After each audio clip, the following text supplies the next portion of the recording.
Hello, welcome and good evening in Eco classes for you. Myself Dinesh Kumar, lecturer in Economics, Government Model Sanskriti Senior Secondary School. Today we will study third part of our chapter first, and our topic is scope, importance and nature of economics. अर्थशास्त्र का क्षेत्र, महत्व और प्रकृति. So let's start with first topic, that is scope of economics. अर्थशास्त्र का क्षेत्र क्या है, अर्थशास्त्र को कहां कहां तक किस किस चीज में यूज किया जा सकता है. तो that is theory of demand, मांग का सिद्धांत. मांग के सिद्धांत में हम क्या क्या पढ़ सकते हैं. व्हाट इज डिमांड, मांग क्या है. What are different functions of demand, theory of demand, elasticity of demand. तो डिफरेंट टाइप्स की स्टडी हम थ्योरी ऑफ डिमांड में कर सकते हैं. Second one is theory of production, उत्पादन का सिद्धांत. इसमें हम पढ़ते हैं व्हाट इज प्रोडक्शन, उत्पादन क्या है, what are the different functions of production, law of production. इसके साथ साथ फैक्टर्स ऑफ प्रोडक्शन, जो हमारे 4 फैक्टर्स हैं, land, labour, capital and entrepreneur. इन चारों के बारे में भी हम थ्योरी ऑफ प्रोडक्शन में पढ़ते हैं. Next one is theory of price determination, कीमत निर्धारण का सिद्धांत. कि हम प्राइस डिटरमाइन कैसे करते हैं, कीमत का, किसी वस्तु की कीमत का निर्धारण कैसे करते हैं. Under perfect competition, under monopoly competition, under different competition. जो हमारे अलग अलग प्रकार के बाजार हैं उनमें कीमत का निर्धारण कैसे किया जाता है, वो हम पढ़ते हैं थ्योरी ऑफ प्राइस डिटर्मिनेशन, कीमत निर्धारण के सिद्धांत में. And fourth one is theory of factor pricing, साधन कीमत सिद्धांत. जब हम किसी भी चीज को, किसी वस्तु को खरीदते या बेचते हैं तो उससे या तो जो फैक्टर ऑफ प्रोडक्शन है, उन फैक्टर ऑफ प्रोडक्शन, जो 4 फैक्टर ऑफ प्रोडक्शन है, उनके बदले में जो जो चीजें हमें मिलती हैं, that is known age factor income. जैसे लैंड, लैंड के बदले में रेंट, लेबर, लेबर के बदले में वेजेस, कैपिटल, कैपिटल के बदले में इंटरेस्ट, और एंटरप्रेन्योर को मिलता है प्रॉफिट. तो ये जो सारी चीजें ये आती है हमारी थ्योरी ऑफ फैक्टर प्राइसिंग, साधन कीमत सिद्धांत में. तो that is our scope of economics. कि माइक्रो इकोनॉमिक्स को हम इन चीजों में यूज कर सकते हैं. नेक्स्ट वन इज इंपॉर्टेंस, महत्व. अर्थशास्त्र के महत्व क्या क्या है. तो first one is operation of an economy, किसी अर्थव्यवस्था की कार्य प्रणाली का पता लगता है किससे, माइक्रो इकोनॉमिक्स से. कि किसी जो इकोनॉमी हमारी, उस इकोनॉमी में कॉस्ट क्या है, प्राइसिंग क्या है, फैक्टर्स ऑफ प्रोडक्शन क्या है, और कैसे जो हमारी जो इकोनॉमी है उसकी प्रोग्रेस कैसे हो सकती है, कैसे हम उसको स्मूथली चला सकते हैं. इन सब चीजों के बारे में जो हमें है वो बताती है हमारी micro economics. Second one is prediction. Prediction का अर्थ है भविष्यवाणी.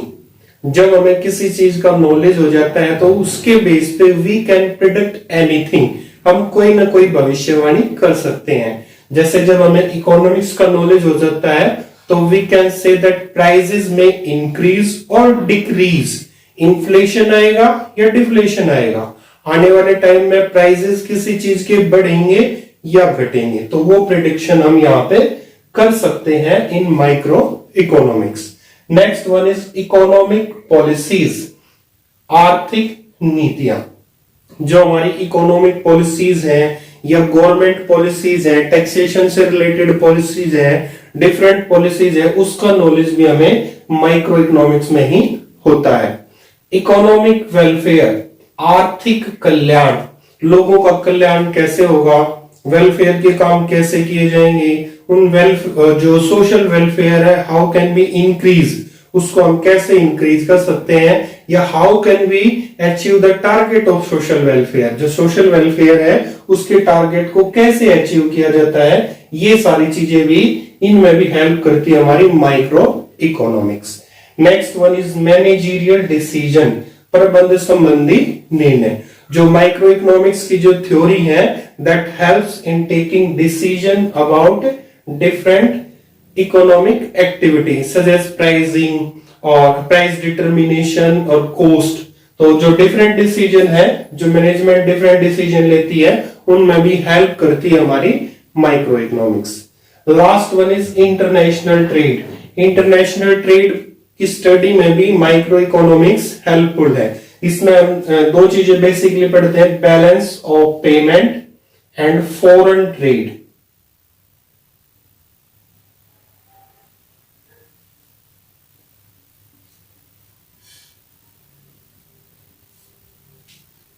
ये दो चीजें हम पढ़ते हैं, एक तो बैलेंस ऑफ पेमेंट और एक foreign trade. Balance of payment में जो हमारा बैलेंस ऑफ पेमेंट है वो फेवरेबल है या अनफेवरेबल है।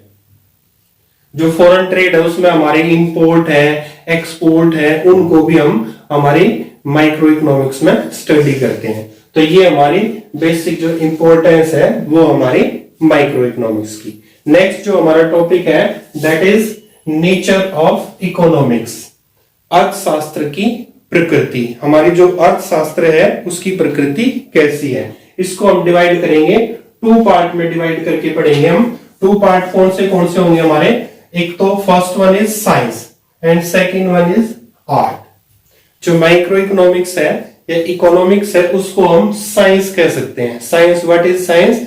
साइंस में हम क्या करते हैं, साइंस में हम किसी चीज की स्टडी करते हैं, systematic study with the help of laws. जो सिद्धांत दिए हुए हैं उन सिद्धांतों के आधार पर हम सिस्टमैटिक स्टडी करते हैं। तो जब हम नेचर ऑफ इकोनॉमिक्स की बात करते हैं तो उसमें साइंस में हम जो हमारी इकोनॉमिक्स है उसको दो पार्ट्स में डिवाइड करते हैं, that is positive science and normative science. Positive science वास्तविक विज्ञान एंड नॉर्मेटिव साइंस आदर्शात्मक विज्ञान। अब इन दोनों को अलग अलग पढ़ते हैं। What is positive science? Positive science जो हमारी है that is related with what is, what was and what will be.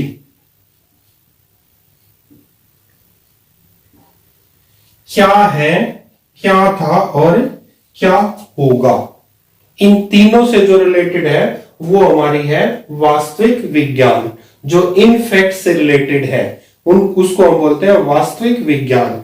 इसमें जो फैक्ट्स है उन फैक्ट्स को हम वेरीफाई कर सकते हैं और वेरीफाई करने के बाद उनसे हम रिजल्ट्स निकाल सकते हैं।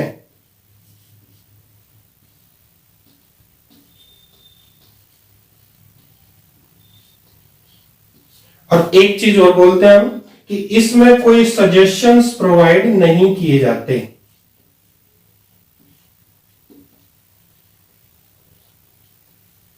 तो ये मेन चीजें हैं कि जो हमारी पॉजिटिव साइंस है that is related with what is, what was, what will be.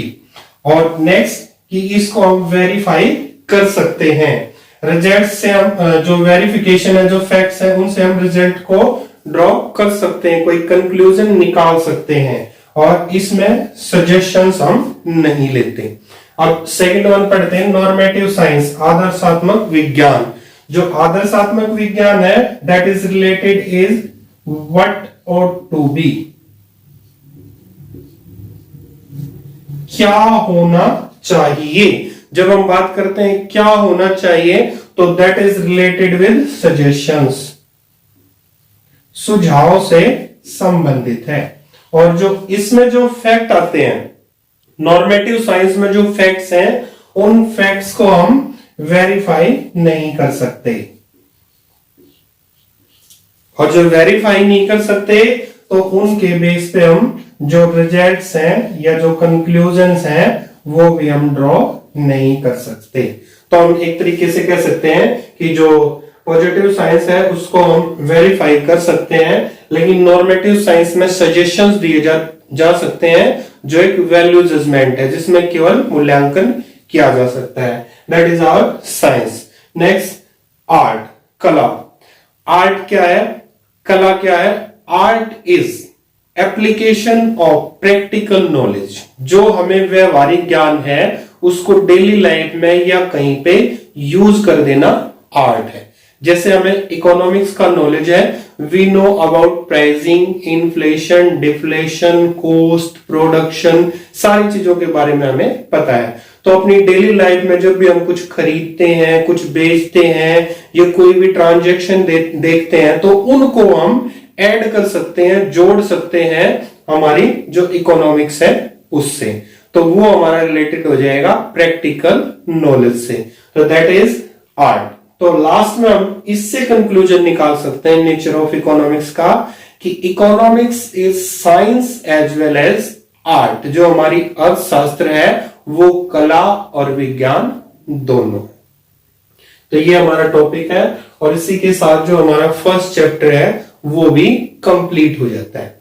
तो मिलते हैं नेक्स्ट सेकंड चैप्टर में। जब तक के लिए आप इको क्लासेस फॉर यू को सब्सक्राइब कीजिए, वीडियो को ज्यादा से ज्यादा शेयर कीजिए ताकि और भी बच्चों को इसका बेनिफिट हो सके। Thank you.